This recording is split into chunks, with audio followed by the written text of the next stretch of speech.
In early 1898, Tom Horn's life in Arizona was not going as planned. He had spent 3 years up in Wyoming, earning the reputation as one of the state's most feared and most prolific hired guns. When he returned to Arizona in 1896, range detectives were no longer needed in the territory. He went to work on the ranch of an old friend, but he quickly grew bored with the typical duties of a cowboy. He spent 3 months helping the Army track the outlaw, the Apache Kid, through the deserts and mountains of southern Arizona, New Mexico, and Mexico.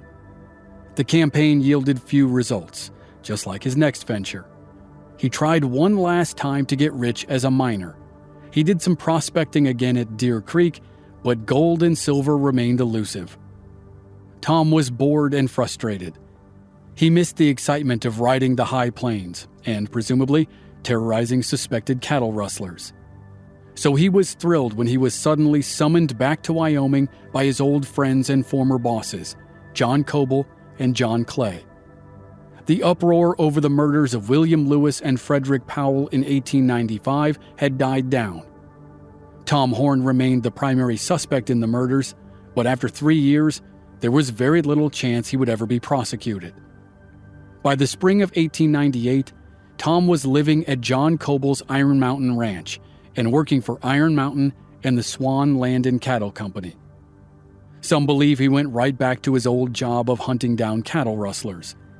Others believe he took a breather from being a hired gun and was breaking horses and working as a cowboy in Laramie County.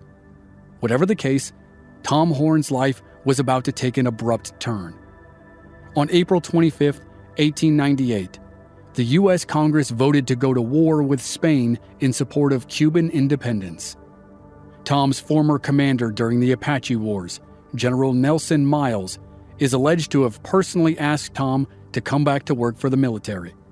This time, Tom wouldn't be a scout. He would be a packmaster. Because there were very few roads in Cuba, General Miles was convinced that pack trains were the only way to adequately supply soldiers on the front lines with ammunition and rations. The job of wrangling hundreds of mules that carried supplies wasn't as glamorous as, say, storming San Juan Hill with Teddy Roosevelt's Rough Riders, but it was vitally important. Tom's work would keep the soldiers alive and in the fight, and by all accounts, he was great at it.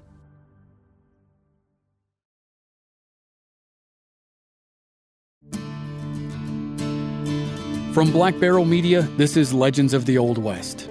I'm your host, Chris Wimmer, and this season we're telling the complex and controversial story of Tom Horn, range detective, Pinkerton agent, and hired gun. This is episode 5, The Hunt for Butch and Sundance.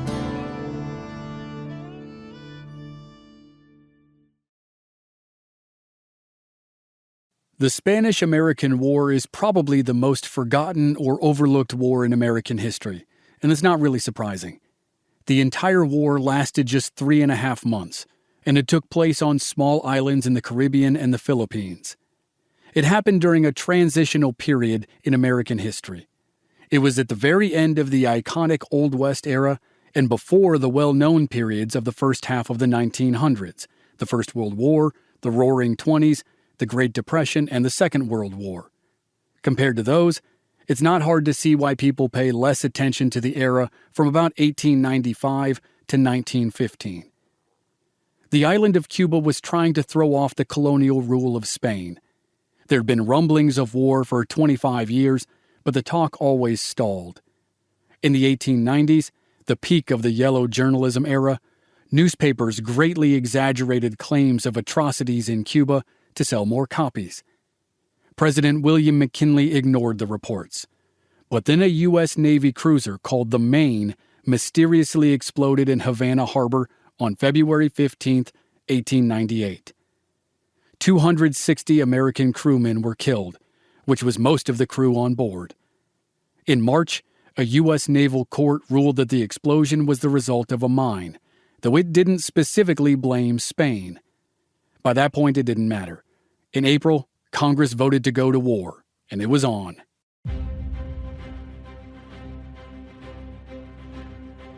By all reports, Tom Horn performed his duties in Cuba admirably. It was a grueling campaign, but most agreed that without the pack trains, victory over the Spanish would have been a far more difficult endeavor. The bravery of the packers, the men who supervised and managed the columns of mules that were used to move supplies, was well documented. So was the bravery of the mules themselves. We can't forget them.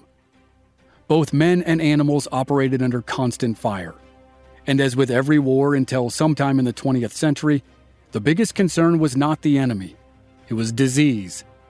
Along with hundreds of other soldiers and packers, Tom Horn contracted yellow fever and was knocking on death's door. He lost 40 pounds and was severely weakened, but he continued working to keep the front line supplied.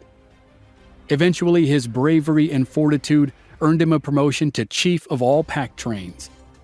Tom's actions were genuinely and objectively heroic. But like storytellers since the beginning of time, he did exaggerate the stories of some of his duties when he told tales in the years to come. He was not, for instance, appointed the Master of Transportation, as he claimed in later years. And it's probably unlikely that soon-to-be Vice President and then President Theodore Roosevelt stumbled upon Tom Horn before the most famous battle of the war, the Battle of San Juan Hill. Tom claimed that Roosevelt and another member of his unit, the Rough Riders, were trudging through the landscape with horses that were too exhausted to carry them any farther. Tom said he gave the men 2 of his mules, which then carried them into battle. So that probably didn't happen. But all things considered, those were little white lies that didn't do any harm. In mid-August 1898, the Spanish capitulated and sued for peace. 3 weeks later, Tom Horn was on a ship back to the U.S. He was still ravaged by yellow fever, and when he finally made it all the way back to the Iron Mountain Ranch in Wyoming, his boss, John Coble, put him in bed. Tom's condition didn't improve, so Coble took him to Cheyenne and placed him in the care of a woman named Nanny Steele. Nanny ran a boarding house, and after a few months, she had successfully nursed 38-year-old Tom Horn back to health. Tom left the boarding house and went back to work on the ranch. But as luck would have it, for a man who loved adventure and hated thieves, a pivotal moment in Old West history happened shortly after he recovered. Butch Cassidy and the Sundance Kid pulled off the last big train robbery of the Old West.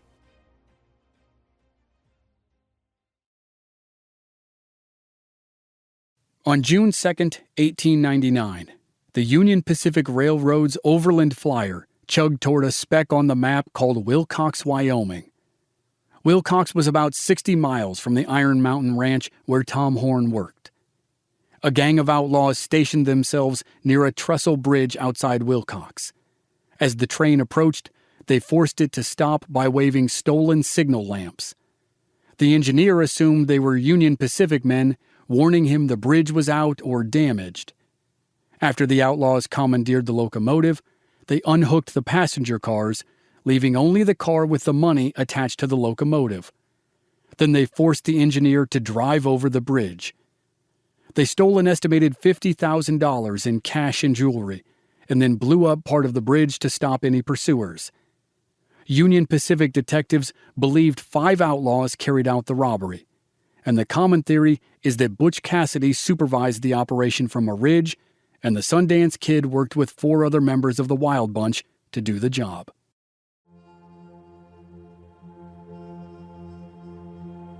One of the biggest manhunts the West had ever seen began the morning after what became known as the Wilcox train robbery. When the Union Pacific Railroad offered a reward of $3,000 for the capture of each outlaw, dead or alive, roughly 100 men immediately put together posses to find the gang. The first close call happened a few days later. Aside from Butch and Sundance, the gang was comprised of George Curry, Harvey Logan, Harvey's brother Lonnie, and their cousin Robert Lee. A few days after the robbery, George Curry and a couple others ambushed a posse and killed a county sheriff. The outlaws then rode into the Big Horn Basin, where they were given fresh horses and rations by 2 ranchers. The gang then disappeared into the Wind River Range, and the posses gave up the chase. Overnight, the gang known as the Wild Bunch became the most wanted fugitives in the country. By the end of June 1899, the Wild Bunch, also known as the Hole-in-the-Wall Gang, a name that came from their remote Wyoming hideout, had split the money and headed in different directions. George Curry and Harvey Logan were thought to be hiding out in Wyoming, probably back at the Hole-in-the-Wall. Butch and Sundance were believed to have fled to New Mexico, and Lonnie Logan and Robert Lee returned home to Montana. But despite having no luck tracking down the outlaws in the days and weeks that followed the Wilcox robbery, law enforcement had no intention of abandoning their manhunt. The U.S. Marshal Service and the Union Pacific detectives decided they needed help, and they enlisted Tom Horn's old employer, the Pinkerton Agency, to assist in the manhunt. The Union Pacific detectives wanted to keep men in the field and keep an active search going. They wanted to keep pressure on the outlaws. But the U.S. Marshals and the Pinkertons had a different idea. They believed the gang had found their hiding spots and would not come out until they thought the heat had died down. So the hunters needed to make it look like the heat had died down. The two agencies finally convinced the Union Pacific detectives to agree to lay low for a while. They began what was known as a still hunt. Instead of sending out more posses, which tended to draw a lot of attention, they would simply stay still and wait for the outlaws to show themselves. Pinkerton's most experienced agents and the U.S. Marshal Service's best deputies would spread out all over the Rocky Mountain region and go undercover in the areas where the outlaws were suspected of hiding out. They would wait and watch and listen. And one of the men who was already in the area and knew the area and had experience as an undercover operative was Tom Horn.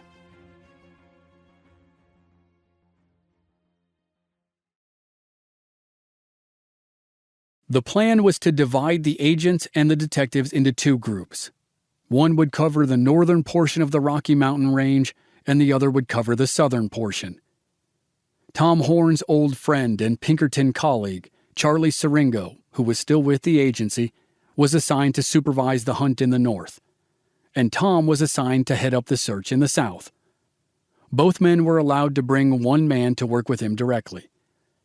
Tom supposedly summoned his old friend Ed Tewksbury, the lone survivor of the Pleasant Valley War, to join him in Wyoming.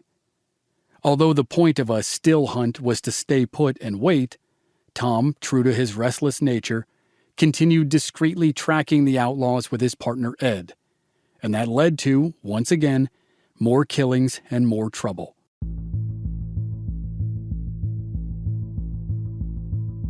Tom claimed they were in the vicinity of a regular hideout for the Wild Bunch, but the outlaws had moved on.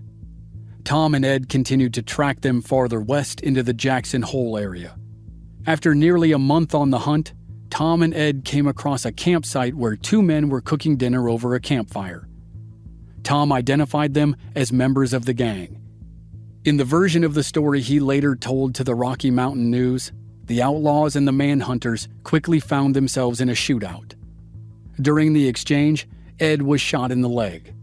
Both robbers died, and Tom left them on the ground while he took Ed to the nearest town to have his leg treated.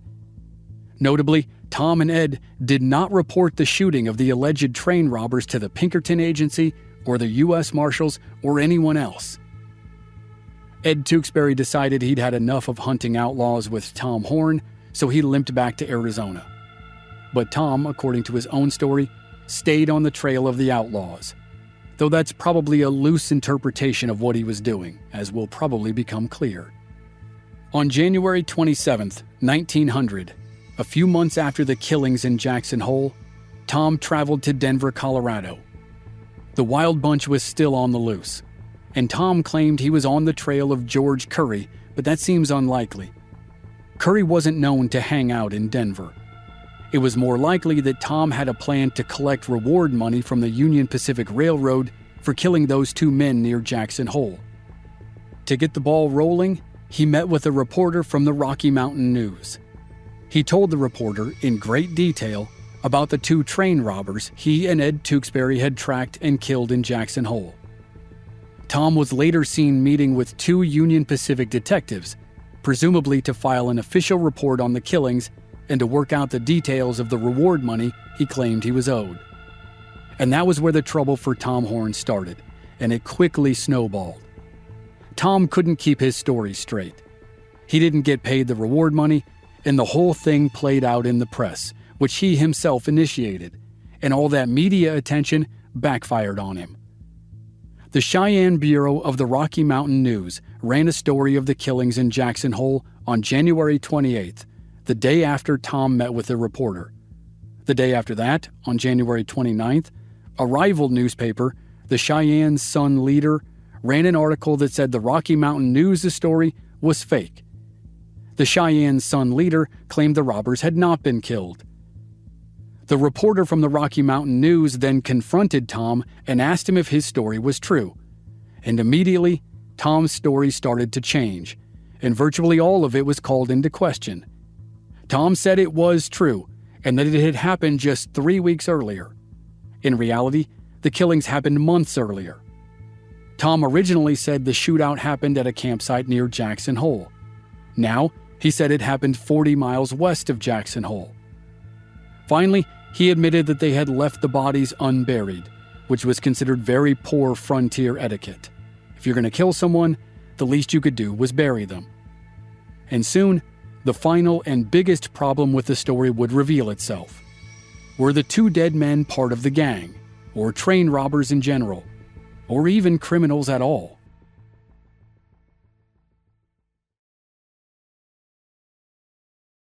When Tom returned to Cheyenne, he was confronted by a reporter from the Sun-Leader. Tom's story changed again. He said yes, he shot and killed 2 men. But now he said they were notorious cattle rustlers, not the Wilcox train robbers. The very next day, Tom changed his story back to the original version and told the reporter that he had killed the robbers and he would be claiming the reward from the Union Pacific. It was a complete mess. The Sun-Leader newspaper retracted its article that called Tom's story a fake. And as if things weren't complicated enough, the Union Pacific Railroad had to enter the fray. The Union Pacific, which was headquartered in Omaha, Nebraska, supported Tom Horn in a Nebraska newspaper article and said he had followed proper protocol in shooting the 2 men. The railroad basically had no choice. If it said Tom killed those 2 men without just cause while working on behalf of the railroad, that would have been worse. But then the railroad actually made it worse by adding its own lies.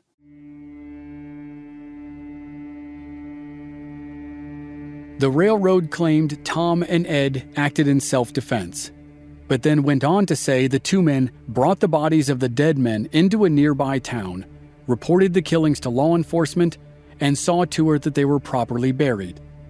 Because it was self-defense, no charges were filed. The situation is really confusing, but one thing has never changed. Tom claimed he killed 2 men somewhere in eastern Wyoming. And because of his reputation as a hired gun for big cattle companies, it was easy to believe that Tom had killed 2 innocent men and then made up a story to try to collect the reward. The people of Wyoming were angry all over again. And then, as if the whole thing wasn't complicated enough, it might have happened again. A deputy sheriff of a nearby county got drunk in the tiny town of Dixon, Wyoming. He boasted that he and Tom Horn had mistakenly killed 2 men whom they thought were train robbers, but turned out not to be. This was totally separate from the 2 men whom Tom claimed to have killed with Ed Tewksbury. And it just so happened that 2 prospectors had gone missing around the same time as the second set of murders. Tom Horn later admitted to the killings and claimed self-defense, and again claimed the dead men were train robbers and that he was entitled to reward money from the Union Pacific.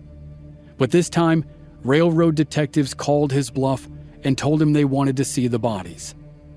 Tom agreed and took them to a spot near Wilcox where railroad employees dug up the corpses of 2 men. Neither man had a weapon, nor were they known train robbers or members of the Wild Bunch. More than likely, they were the 2 missing prospectors who were unlucky to be in Tom's vicinity. Tom's friends and employers, namely rich cattlemen, rushed to defend him and see that he wasn't charged with these latest murders. Tom Horn was the last person they wanted talking to the authorities. Their clout prevailed, and Tom was not charged. His benefactors did insist that he lay low for a while because he was now associated with 4 more murders. Tom did as he was told and disappeared for a while. Where he went, nobody ever knew.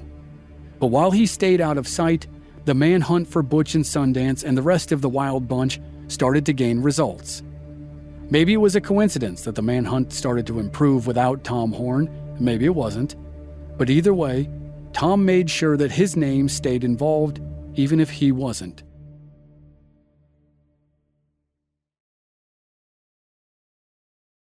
While Tom was out causing chaos, the other law enforcement officials stuck to the plan of the still hunt.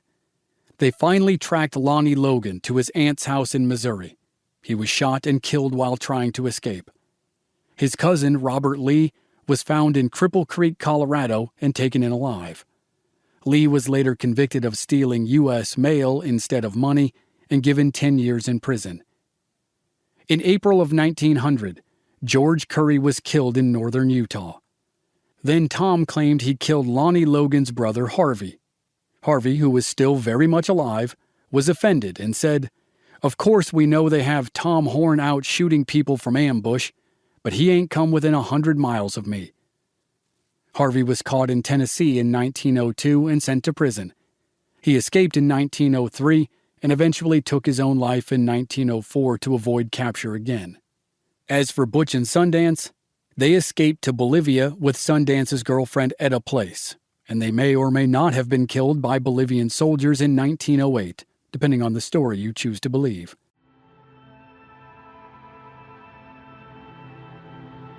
Tom Horn returned to Wyoming after his time in exile.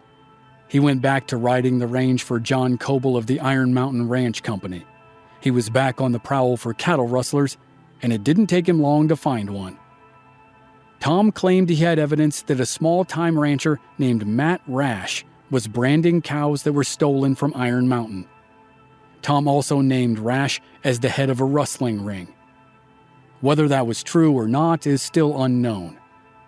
Tom anonymously posted a threatening note on Matt Rash's door, just like he had with Fred Powell. The note told Rash that he had 60 days to leave the area, or he could stay and face the consequences. Rash lived just south of the Wyoming border in northern Colorado, and he chose to stay. On July 10, 1900, a neighbor was riding by Matt Rash's ranch. He stopped and went inside the cabin. He discovered Rash's dead body in a pool of blood. Based on the position of the body and the blood trail, investigators told newspaper reporters that it looked like Matt had been eating at his table when someone entered his cabin and shot him in the back.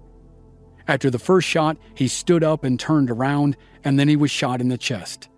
He crashed to the floor and crawled a short distance before he died of his wounds. On October 10, 1900, almost exactly 3 months after Matt Rash was killed, his friend Isom Dart was murdered. Dart was a former slave and a well-respected cowboy, and he had also been accused of cattle rustling. Dart stepped out of his cabin and started to walk toward his corral when a shot rang out. It hit him in the chest and severed his spine. A second shot rang out, but no one knows where it went. The next day, 2 shell casings were found at the base of a tree. That was the place where the sniper lay in wait. They were casings from a .30-30 Winchester rifle, and Tom Horn was said to have been the only one around who used a .30-30 Winchester. Matt Rash and Isom Dart were both cowboys from Texas who had come north with cattle drives and decided to stay, and that put them in conflict with the big ranchers. Suspicion quickly fell on a man who called himself Tom Hicks, and who was, of course, Tom Horn. Tom was never arrested or charged, and because the murders happened in Colorado, the Colorado newspapers called out the big ranchers and their hired killers, though not by name, of course. The Steamboat Pilot newspaper in Steamboat Springs, Colorado said, "There is certainly some fiend in human form somewhere in that section. The killing was the boldest, most defiant, reckless, and desperate ever committed anywhere." The newspaper might have been right at that time, but less than a year later, Tom would give them one to top it, and that was the one that finally brought him down.